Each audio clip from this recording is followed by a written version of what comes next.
И можно оставаться на первобытных каких-то, там, поспал, поел, а можно расти к осознанности, к каким-то свершениям, не только внутри семьи, но и в обществе. То есть сколько ты уже потом приносишь пользы, скольким людям ты помог, и это твоя внутренняя ценность, чем ты можешь поделиться.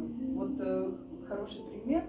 Представьте себя в старости, вот вы бабушка, и у вас там 7 внуков. И этим 7 внукам надо рассказать, то есть их надо научить. И вот чему я могу кого-то научить?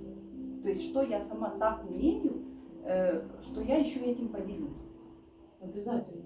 Да. То есть, когда мы маленькие дети, мы ничего не умеем, нас чему-то учат, и мы всегда учимся, но учимся у других людей. И чем больше вот этих осознанных, развитых людей, понимающих, и чему можно поучиться, тем лучше, тем мы выше.